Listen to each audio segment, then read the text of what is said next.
Welcome to the channel. My name's Sean.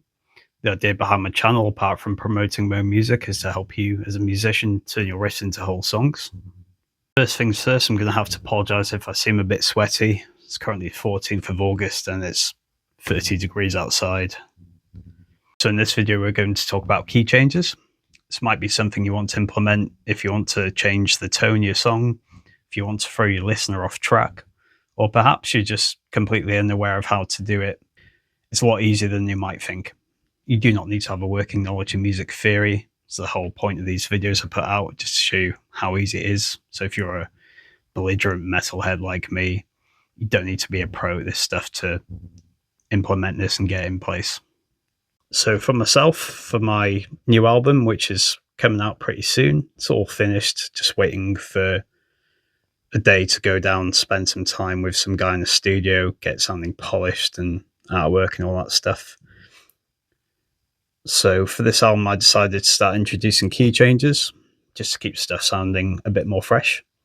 So if you're one of the two people that have been with me since the beginning or listen to my music, then you're in for an early treat, as I'm going to be showcasing several riffs that are on the album just to talk you through my mindset when I'm going through these key changes on these songs. So there's certain terminology for when we're having key changes. You'll hear stuff like transposition, chronic modulation. I'll run through these as I'm going through examples so you know what they are. I won't go for anything like the circle of fifths and how people change key that way. There's 1,000 videos on that already, and it's not that helpful if you just want to take your riffs and get the ball rolling. I'm presuming if you're watching this that you're already writing songs and you're pretty coherent and you're aware of the key that you're in. If you're not aware of the key that you're writing in or what the key that your riff is in, all that sort of stuff, I've got a couple of previous videos about songwriting in general. One of them's quite long-winded, one of them's about 7 minutes. I'll link them both. But in there, I've got a method that I use in place for writing songs as a whole. It's essentially just knowing the mode that your riff is in, writing your song to that. So that's going to be step number one. The first example I want to talk about is transposition. This is where we're just moving a set of notes and we're moving them up the fretboard. So you might have notes on like the first, third and fourth frets, and then you just move up to the fifth, seventh and eighth frets. Those notes might not be available on the mode map that you're working to. And in that case, that would be transposition, where you're just moving the notes upwards.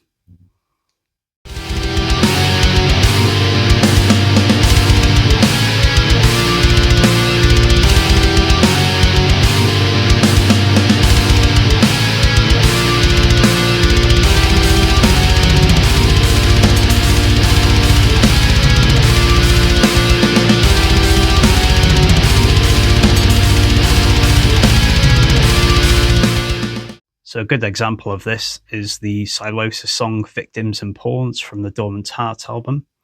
The song bounces between a couple of different keys. The song itself is all centered around the key of F. So it's using F Phrygian as one of the main modes, and the other mode they're using is actually C Phrygian dominant, but they're using F as the home note. So throughout the song, you'll hear them bouncing off those two modes, going from the song. Think the intro and the verse is all in the C Phrygian dominant mode, and then the other bits in between are F Phrygian. So the interesting thing about this song is when it eventually gets to the chorus, you'll hear that he's using the same pattern on the lead. He'll be using like the F minor position, and when it moves to the second chord and the third chord, you'll hear he's still using that note, but he's just moving it up the fretboard. So you'll see where the rhythm guitars are using the notes that are in the C Phrygian dominant pattern. The power chords are moving along that, but the riff underneath it, all the lead stuff you'll hear, is actually moving up in transposition. So in the chorus, you've got the rhythm guitars on the F note, the F minor. So you'll hear the lead guitar doing something like Second note after that is another F again. And the lead just moves one note down. And then when it comes to the third note, it's a so it's moving up 3 steps, G sharp. And rather than following anything on the mode map, it's just the lead is moving up the whole thing, 3 notes. So it goes from to note after that is an open note, the E.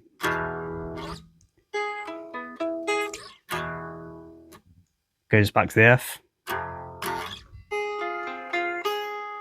And then the note after that is a C sharp. It's an inverted power chord.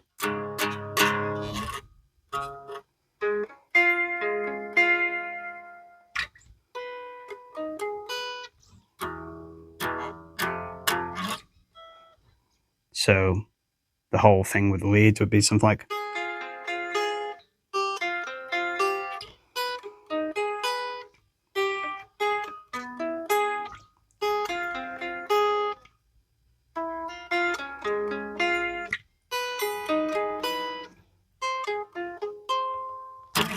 So you can see, although the rhythm guitar is staying in the C Phrygian group of notes, the lead guitar is just moving the whole group of notes up, if that makes sense. So yeah, if you're into like writing death metal and you are just got that pattern going on, you just move it up a few notes. You won't necessarily find it in these keys. You just need to know that you're changing key, like you're using transposition to move into a different key, basically.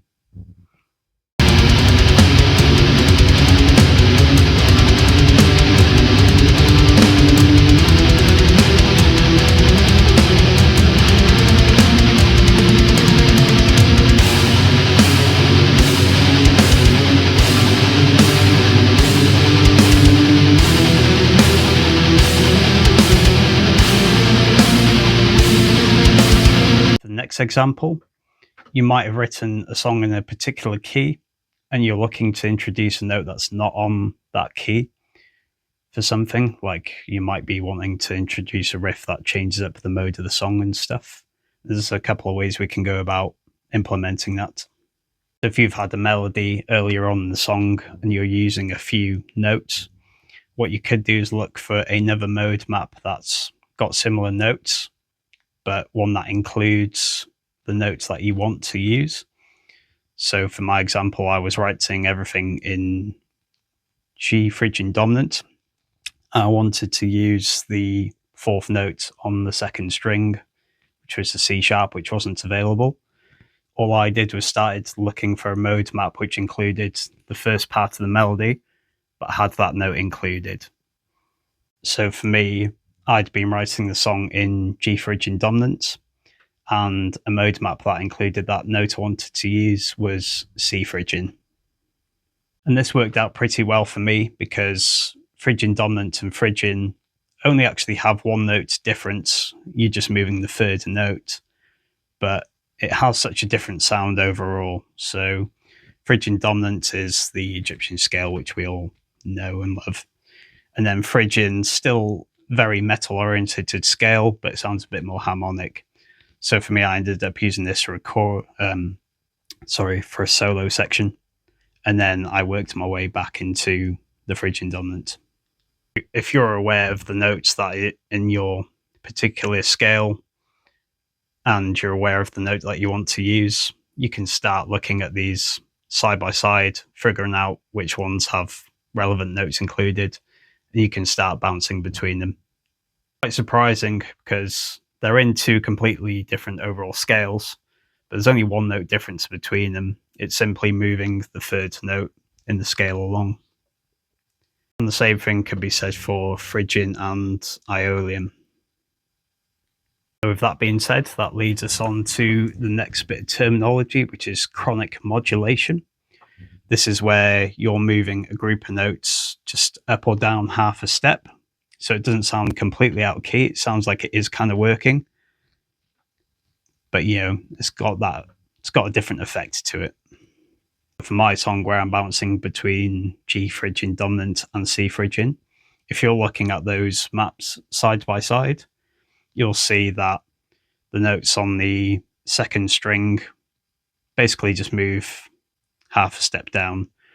And that was good for me because when I was coming out of the melodic solo section, working back into Phrygian dominant, I was bouncing between a riff that uses both those just to come back into the Phrygian dominant scale. So it all sounded quite cohesive. Okay, so in these bars, you're going to hear the Phrygian pattern, which is a bit more harmonic sounding.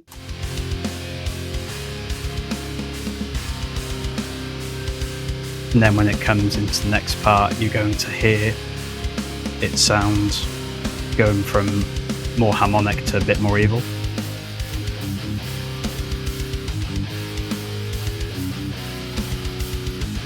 And all I'm doing there is bouncing between the Phrygian and Phrygian dominant notes, as I explained.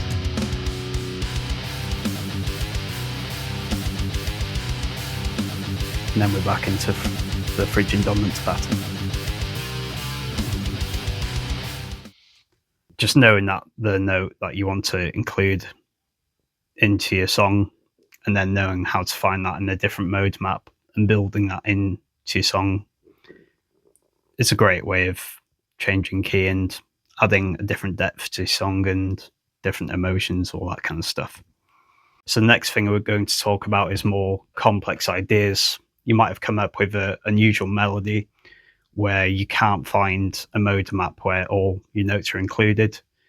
For this, we're going to just have to accept that we are completely changing key. We've just got to break that down.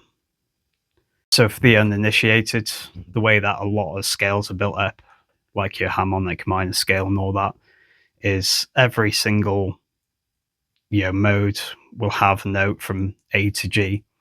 So that's what dictates sometimes when songs will have either like a C sharp or a D flat. It's because the scale has to have 1A, 1B, 1C, D, E, F, G. So sometimes when you hear people are saying D flat and you're thinking, why can't that just be called C sharp? That's why, basically. So for an example like this, I'm going to take you through one of the melodies I've got. So it starts like this.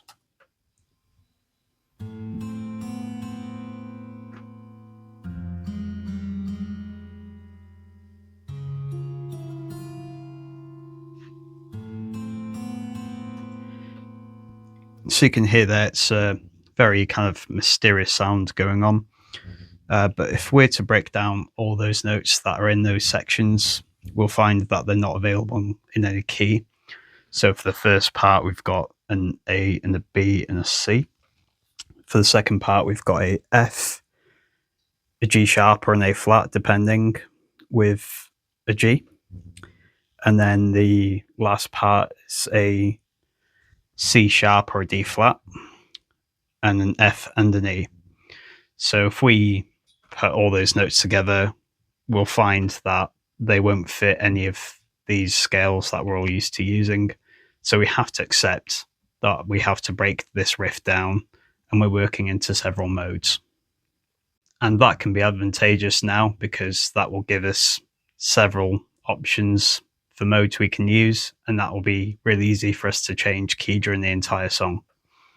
And if we wanted to keep it simple, all we could do is take the notes that start off the melody. So we could take the A, the F, and the C, and we can look for any mode map that includes them, and we can use that as a general key to write all the riffs in. So that way, even if you decide not to change key apart from the intro or the outro that you're using, at least it's all going to sound cohesive because those notes are available in your master key. So yeah, making these really interesting melodies, it's a lot easier than you think. You do not need to have a working knowledge of music theory as long as you can work towards your maps and you know what key you're in.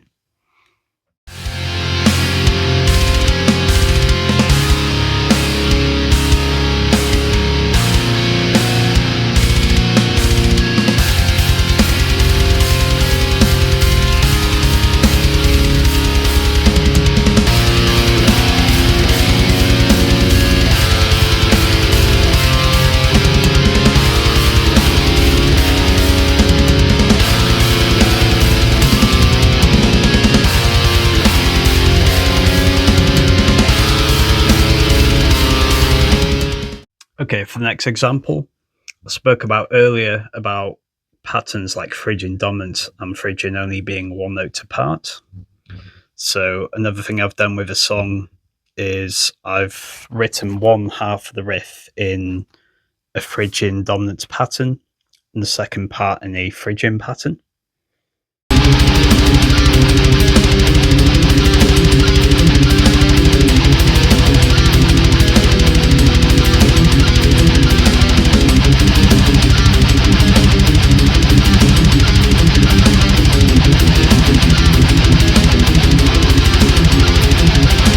So if I'm looking at the mode map for the phrygian pattern, on the second string along, the main notes I'm using would be the 3rd, 4th, 6th, and 8th frets. That would be where the phrygian pattern sits. I'm not necessarily using those notes, that's just where the main notes on that string are. And for the phrygian dominant mode, it would be 3, 4, 7, and 8. Both including the 3rd and 4th frets. And then you've got the phrygian 6 and 8, the phrygian dominant 7 and 8. So you can see there's only one note difference. So what we can do to start introducing different melodies is to look for a scale pattern that includes the 3rd and 4th note and 6 and 7 instead. So for my song working in C phrygian and C phrygian dominant, I looked for a mode map that included the 3rd, 4th, 6th, and 7th frets, and for me that happened to be G sharp phrygian dominant. So once I knew the 3 mode maps that I was working with, it was easy to bounce around them. I gravitated towards using the phrygian dominant pattern, apart from when I'm using that riff, and I just use the G sharp for the chorus, just to add a different kind of melody and harmony to the song. And overall, it sounds great, but there's some weird stuff going on there.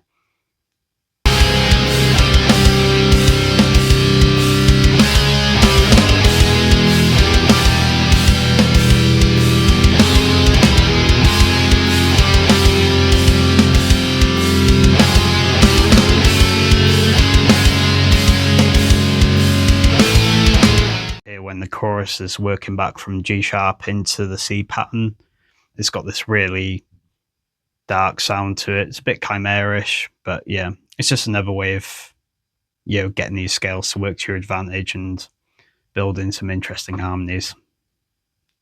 So yeah, as long as you're aware of the key that you're in when you're writing these songs, it's a lot easier to start manipulating these to work into different keys. You know which way you're going. If there's a note that's on your mode map, it's really easy just to use those. So if you're using transposition, just make sure you're going for a note that's in your relevant key, just to make it easier. If you've got something like you're trying to jump to a note that isn't in that mode map for transposition, it's going to be a lot harder to work back in because the notes aren't that relevant. So just be aware of that.